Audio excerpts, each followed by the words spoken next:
What's crack-a-lackin'? Welcome in to My Mind is a Weapon Fantasy Football Show. Welcome into episode 77, everybody. I am your host, SleezBall. Today's episode is going to be my tight end top 32 tier rankings headed into week 5 of fantasy football. And you're going to have, remember, guys, you have Dallas Goedert on a bye. You have Sam Laporta on a bye. Chargers tight ends, if that even matters, on a bye. Chigakonkwo as well on a bye, if that even matters. He's probably on most waiver wires. Before we dive into it, guys, make sure you smash that like. Make sure you hit that bell. Turn that subscription on so you know when I'm live. And if you guys can't make any of the lives, I'll be live Thursday and Friday this week. I'm heading out to the 49ers game Saturday, so we'll not have the Sunday stream. And if you guys can't make it in there, drop any comments you have in the questions, lineups, trades, whatever it is. My goal is to get to every single comment and to help you guys win your weekly matchups, get you that ultimate goal of the championship, guys. And let's start to dive into these tight ends if we can pull it off, man, because this position has been absolutely brutal in fantasy football this year. So, guys, here is my tight end board for week 5. The ballers tier at the top is the must-start tight ends. If I could ever pull off hitting all 6 must-start tight ends with how crazy this season has been, this is going to be the one. Tier 1, Tier 2, Tier 3, Tier 4, Tier 5. At the bottom, you're going to see Dallas Goedert, Sam Laporta, Chigakonkwo. They're on buys. I don't have the Chargers tight ends up there because it's not even worth the time to put them up there. And Luke Musgrave has just been completely dropped off my board completely. It is the Tucker Kraft show, so he is no longer in the top 32. Now, heading into tight end 1 here, and this is probably going to be like this for the rest of the season now. Travis Kelce was looking dead in the water. It looked like the Rashee Rice show. And all of a sudden, Rashee Rice goes down, and here comes Travis Kelce, 87 yards, 9 targets, 7 receptions. I mean, he's probably going to see 10 targets a game from here on out, depending on what they do in free agency here with the wide receiver. It looks like they're, trying to trade for Devontae Adams, DeAndre Hopkins, whatever they can find right now. Michael Thomas is out there in free agency. We don't know what's going to happen, but I assume that it's going to be Travis Kelce for the next couple of weeks until they figure out the wide receiver position. And the Chiefs this week are getting the New Orleans Saints. Monday Night Football. The New Orleans Saints currently ranked 19th versus the tight end, allowing 9.7 points. And they've got 0 in the red zone. They are number 1. They've allowed no touchdowns, nothing in the red zone. So that's also a stingy part here for Travis Kelce. And he may get keyed on in the red zone by the Saints this week. But still, he's number 1. Number 2, George Kittle. The Arizona Cardinals this week. This is going to be an all hands on deck besides CMC for the 49ers. The Arizona Cardinals defense has just been bad, guys.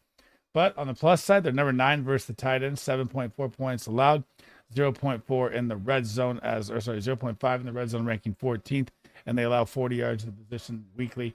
But still, they haven't faced a beast like the 49ers offense, and George Kittle is going to be an absolute smash play, especially with how the tight ends are going this year. Number 3, Brock Bowers. If you own Brock Bowers right now, you're the happiest person on the planet because Devontae Adams just requested a trade.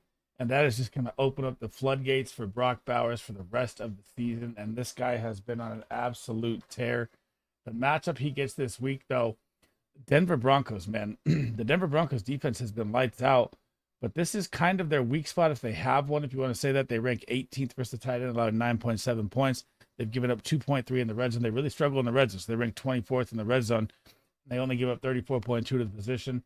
So I don't love the play this week, but the volume should be absolutely insane with no Devontae here. I expect the targets to jump back up into the 6 to 7 range instead of the 3 that he had last week, and a big game coming inbound for Brock Bowers this week. Number 4 is going to be Evan Ingram. Looks like he's going to be back, guys. Him and Njoku should both be back this week. Again, make sure you're checking your updates throughout the week to make sure that they are. But Evan Ingram is going to get just the matchup of all matchups right here if he's back and healthy this week. You get the Indianapolis Colts. The Indianapolis Colts ranked 30th versus the tight end, 14.7 points. They're 31st in the red zone, allowing 4.7 points, and they give up 56.5 yards, which is 30th in the NFL.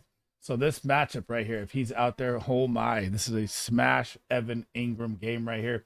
The Indianapolis Colts really, really struggle versus the tight end position, and I'm hoping he's out there healthy because he's going to explode this week. Number 5 is Dalton Kincaid. And Dalton Kincaid kind of has had a bumpy ride here to start the season. I thought it would be a lot better. I think it's going to start clicking more here. They get the Houston Texans this week.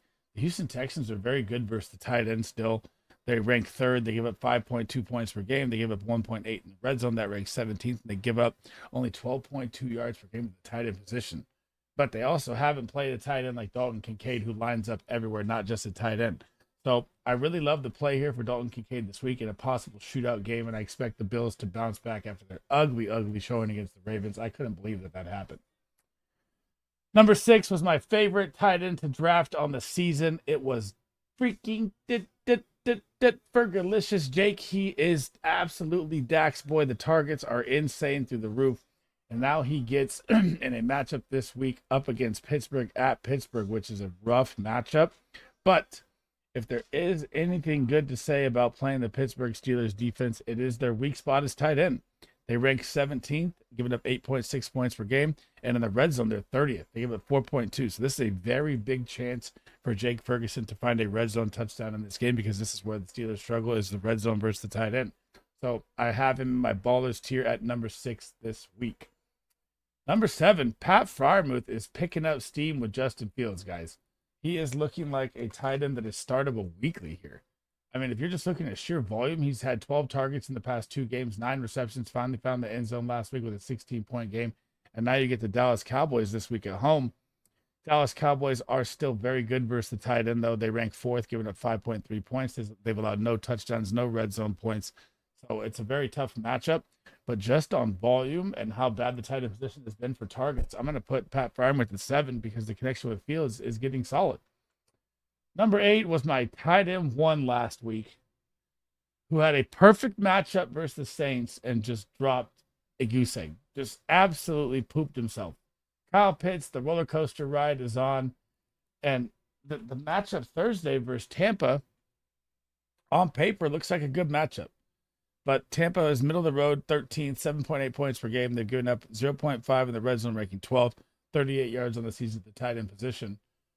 But, man, it feels like it's going to be a Kyle Pitts game. It feels like it's up and down, and you just got the 0, so now you're going to get the bounce back. That's why I have him at tight end 8 this week, still in my top 10 after a 0. I'm still going to put him up there because the position's just ridiculous to judge right now. Number 9, this one hurts, man. Trey McBride is my favorite tight end of the year. He was my tight end 1 all season. I've been pumping him up all year long, and the matchup is just brutal, guys. You're going up against Fred Warner, the number 1 linebacker in football. The 49ers are 5th versus the tight end, giving 5.6 points. But there's a plus side here. The 49ers ranked 22nd against the tight end in the red zone. So a possible TD could happen for McBride in the red zone. That's a nice upside. But the 49ers only give up 16 yards a game to the tight end position. I mean, they are absolutely lights out versus the tight end. Fred Warner is just an animal out there, man, which is why I have Trey McBride so low. Number 10, one of my sneak plays of the week. If you have a tight end missing, go grab Tyler Conklin. This is going to be a big week for him, and here is why. They get the Minnesota Vikings this week, guys. The Minnesota Vikings rank 28th versus the tight end, giving up 13.5 points. But they're also the worst team in the red zone versus the tight end on the season, ranking 32nd. And they give up 50 yards to the tight end position. Now, why I like it so much is let's go back over the last 2 weeks. Minnesota Vikings, week 3 or week 2. What happens? They play George Kittle, or week 3. They play George Kittle, tight end 1. Week 4, they play Tucker Kraft. What happens? Tight end 1. This is a great matchup right here for Tyler Conklin this week. And if you need a tight end plug and play, I like him a lot this week. Number 11, David Njoku coming off the injury, just like Evan Ingram. Make sure you are checking your updates to see if he's going to be out there this week. I'm going to pull it up right now as we're live. So he's expected to practice again this week, but there's nothing really official yet. Now, the Cleveland Browns are going to get the Commanders this week, but it's going to look like on paper that the Commanders defense is terrible. And they are, because the wide receivers toast them, not the tight ends. The Commanders rank 2nd on the season versus the tight end, allowing 4.9 points per game. They're getting 0 touchdowns to the tight end position and only 21 yards. So inside the hashes, they are lights out versus the tight end position. And Njoku coming off an injury, I'd usually have him as a top 10 tight end. Not in this situation coming off the injury versus the Commanders defense. Number 12 is going to be Cole Kmet. I told you guys to temper expectations last week coming off that big game. Don't waste a ton of fab because Keenan Allen is going to be back out there. And Cole Kmet went right back down to 3 targets after having his 11 target game with 10 receptions, 97 yards. As soon as the trio's out there, he's always the 4th option, and the volume is not really there. But they get the Carolina Panthers this week. So the Carolina Panthers are 25th versus the tight end, 12.2 points, 28th in the red zone, 4 points per game, and they give it 42.5 on the season. So the opportunity is here again for Cole Kmet this week with the perfect matchup versus the Carolina Panthers. But again, I don't expect the volume to be through the roof with, Keenan Allen, Roma Dunze, and DJ Moore out there. Heading down to tier 2, number 13 here is going to be Zach Ertz. And man, they won't let the old man go. I want to see Ben Sinnott so bad, but it's just the Zach Ertz floor game every single week. He's probably going to give you 6, 7, 8 points average, and that's not bad at the tight end position right now. So I'm not against it at all. I'm going to keep him in my top 15 as long as he keeps producing floor plays here. Even though he gets Cleveland Browns, the Cleveland Browns are middle tier versus the tight end, ranking 14th versus the tight end position. They also give up 0 touchdowns in the red zone, so they're really stingy in the red zone, only 40 yards a game to the tight end position. But still, you're just looking for 6, 7 points out of this position because the tight end's been brutal, man. Number 14 is going to be Colby Parkinson. Just the guy that is out there running routes like crazy. He never comes off the field. His snap share's through the roof still. It's still 90+% snap share here. He saw 7 targets last week, 4 catches, 33 yards, 7 points. Again, you get 7 points from your tight end position, you are actually happy in fantasy football right now. And now he gets the Green Bay Packers this week. And the Green Bay Packers weak spot is the tight end, guys. Green Bay ranks 27th versus the tight end at 12.4 points. They rank 29th in the red zone with 4 points per game. So there's a very big opportunity here for Colby Parkinson this week. That's why I have him so high, because this is the weak spot of the Green Bay Packers. Number 15, Hunter Henry, man. This is like watching the Miami Dolphins offense right here. With Jacoby Brissett out there, it's just a nightmare. I mean, it's so hard to watch. I don't even watch the games, honestly. I turn it on for a minute to see what's happening, or I'll keep it on, 4-screen on YouTube TV or something. But fuck, I want Hunter Henry to pop so bad. If you get Drake May out there, it will open up the Hunter Henry game. They get the Miami Dolphins. They rank 11th versus the tight end. They rank 23rd, though, in the red zone versus the tight end. So you do have a good opportunity here for Hunter Henry to find a red zone touchdown in this game if the Patriots can get to the red zone. And you're going to be playing against Tyler Huntley. So I expect there to be something here for the Patriots, hopefully, this week. That's why I have him in my top 15. Number 16, Dalton Schultz, right back to nothing this game. He had his chance to break because you had no Tank Dell last week. I thought he'd have a bigger game. He did see his tied a season high in targets of 5 targets, 3 catches, 34 yards. He's very touchdown dependent. And now that Tank Dell's back out there, you're probably looking at another 2-3 target game with 15 to 20 yards. Nothing special there. Nothing really great to talk about with him if the whole squad's out there. Now, this next guy, you're going to want to listen up here. It's a very, very tough matchup, but there is crazy plus side here to Cade Otton. So when the season started, I was looking at week 1 and week 2, and I was thinking, man, we got the same Dave Canales thing. He's going to be out there running the most routes in fantasy football and not get any targets. But hold the phone. This is the number 1 targeted tight end for the past 2 weeks. He has 17 targets, 13 receptions, and 100 yards in the past 2 games. Back-to-back 10-point game average in the last 2 games. This is a startable tight end right now, but you do get the Falcons defense. They rank 12th versus the tight end on the season. But the Falcons have not given up anything in the red zone here with 0 touchdowns. They're tied for number 1 with the other teams that are getting up 0. Going to be tough down there because you get Simmons, you get Bates, the top 2 safeties in the NFL. They push up, play press, and it's just tough to get a touchdown against him in the red zone. But volume could still be there with the targets he's seeing. So if he's on your waiver wire, someone I'm very interested to pick up because volume is king in fantasy football, and he's getting targeted like crazy in week 3 and week 4. Number 18, man, and I'm going to go to Isaiah Likely as well at my end of tier 3. Mark Andrews and Isaiah Likely, I do not know what is going on in fantasy football right here. Everyone and their mother is trying to figure out what to do with Mark Andrews. Do we trade him? Do we drop him? Do we figure out what we could get? He's got back-to-back 0 points. He's played 33 and 46% snaps. And he's literally had 1 target each game. It looks like he's become a blocker in this offense. It's absolutely crazy. If they're just going to pound King Henry because I look at it like this. They started off 0-2 trying to pass, and now they're 2-2 running. So, man, I'm baffled at these 2 guys. I'm baffled at the trade value for Mark Andrews. I'm baffled at what's happening. They get the Cincinnati Bengals this week. The Bengals are very good versus the tight end. They rank 8th versus the tight end. They rank 11th versus the tight end in the red zone, and they only give up 28 yards to the position on the season. I mean, nothing to like here really with the Mark Andrews play this week. If you're starting him, it's just because you drafted him, not because you like any of the production you've gotten. Number 19, Tucker Kraft. Now, Tucker Kraft, my boy Big Draft Energy, if you want to check out his YouTube or check out his Twitter, actually came onto my stream on Sunday and said that Tucker Kraft is going to be tight end 1, and this man absolutely exploded against Minnesota, which is, again, why I'm telling you why I like Tyler Conklin this week, because that's where Minnesota struggles. And now they get the LA Rams, and the LA Rams are very bad versus the tight end, 26, giving up 12.4, 25th in the red zone, 51 yards a game. But I feel like that was an outlier game last week. He kind of broke a tackle down the sideline to lead him to the end zone. It was very nice. But he could be a nice play here again versus the Rams, but I just don't trust it with all the weapons out there. I mean, now you got Dontavian Wicks seeing 13 targets. The guy I've been pumping up all year is finally here to be the wide receiver 1. I mean, not the wide, I'd say true alpha. Like, he's the true big body wide receiver. I think Jaden Reed's still going to be wide receiver 1 on the season, but I mean, Tucker Kraft could be a nice play, but I don't like it with the volume that's out there around him. It's like a Dalton Schultz moment. You're touchdown dependent, and that's what he got last week, but he still saw 9 targets. I mean, that's crazy. Number 20, the guy that's coming, I'm going to put him with Mike Gesicki, Eric All Jr. I put him as my sleeper last week. He's definitely coming up in snaps. He's definitely coming up in targets. He's got 4 straight targets in 3 games in a row.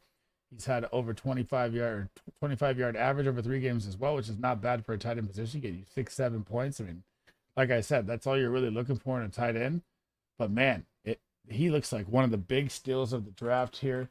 And Gesicki is kind of falling behind here. He played 33% of snaps last week, only 1 target, 1 catch. And Eric All just looks way more athletic and a better talented tight end, and he's coming for this job, guys.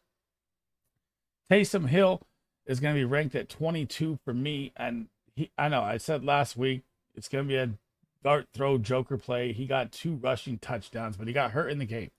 So Taysom Hill is also on the older side of age 34 right now. And now he comes down with a rib injury. And I think he has another oblique injury or something to go with it. I'm not fully sure here, but he still doesn't get the volume. And he played 20% of the snaps. So I get with how bad the tight end position is. If you're willing to roll the dice and play roulette with Taysom Hill, if he's out there healthy, I'm okay with it because the tight end position is so bad. It's just not something I like to do in fantasy football. But if you're looking at the matchup, the Chiefs are the perfect matchup. I mean, they're the worst versus the tight end on the season. I'm going to pull up Jawan Johnson as well here. But they're just I just don't trust it with these guys. So the Chiefs right now are ranked 32nd, giving up 18 points to the tight end position. They rank 12th in the red zone. They give up 91 yards to the position. But also, that was that outlier game at the beginning of the season with Isaiah Likely where he popped off on the Chiefs too. So do we really trust all those numbers as a tight end position? I don't trust the Saints versus even either way you look at it. Could be a nice play, could not be, not something I'm interested in. And the rest of these guys can be tough from here on out. So Noah Fant, you saw A.J. Barner pop off last week or Monday Night Football for a little bit. And it looks like the snaps are even getting closer. 57% of snaps for him after 70 and 80 to start. Nothing you got to like there. Not a fan of Noah Fant, but I'm still going to leave him at 23 this week. And I'm going to kind of rapid fire through these in guys here because you're not really even going to look at these guys as to play, but these are possible dart throws. So Jonnu Smith with Huntley, yikes. Greg Dulcich with Bo Nix, yikes. Noah Gray is going to be my tier 4 wide receiver or tier 4 tight end at the end here. And he's kind of interesting. So if there's one I want to talk about out of the end here, it would be Noah Gray. So Noah Gray did see 4 targets, saw 40 yards last week. That's an 8-point game in fantasy football. And now you have Rashee Rice gone. You know Hollywood Brown is out for the season. My dog is barking like crazy. And he could be this could be a 12 personnel play here for the Chiefs till they figure out what's going on at wide receiver. So not a bad dart throw here to go along with Travis Kelce. He just got Noah Gray got his contract too as well. So, I mean, they like him out there. So very interesting play here with him. Don't love it, don't hate it, but just something to keep your eye on here. And then heading down to tier 5 is still one of the most snap share positive tight ends. It's Theo Johnson, but he's just not getting any work from Danny Dimes. It's just terrible. So, I mean, if you're out there playing 70 to 80% of the snaps in each game and you're seeing 1 target and you're behind the whole game versus the Cowboys, I'm very concerned. Like, what Is he just not getting open, or like what's? I saw him make a great tackle on the fumble play too. I mean, the guy's hustling. Give the guy some work, man. Out of Penn State, he's pretty good, but still not with the volume I'm seeing. Johnny Munt. I'm gonna round it out with Jatavion Sanders, Johnny Munt, and Dawson Knox. Nothing really to talk about here out of these guys. Like I said, this is the end of the rankings here, so I'm coming down to the wire. I mean, Johnny Munt did see 2 targets, but he played 60% of the snaps. And you got TJ Hawkinson coming back week 7. Looks like he's going to practice this week. So nothing really to talk about with Johnny Munt, Jatavion Sanders, and Dawson Knox. But that does round out my tier 5 guys for the end of the ranking. That is it for episode 77, everybody. That is my tight end tier rankings for week 5. And before we head out, guys, make sure you smash that like, hit that subscription button, turn that bell on. If you can't make any of the live shows this week, I'll be live Thursday and Friday. I'm headed to the 49er game again Saturday, so I will not be here this weekend. But all the support has been appreciated, guys. This is all my rankings for the day. So you can check my QB, running back, wide receiver, tight end, and defense and kicker, guys. That is my goal as a content creator, is to get you all my content before the Thursday night kickoff. So you guys have all the information that I give you to help you win your matchups. And I'm putting in a ton of work, man. All the support has been incredibly appreciated across all platforms. I cannot thank you guys enough. And that's it for me today, guys. I will be back tomorrow with my stardom, sit-em videos, all positions. And I'll catch you guys the next one, man. SleezBall out.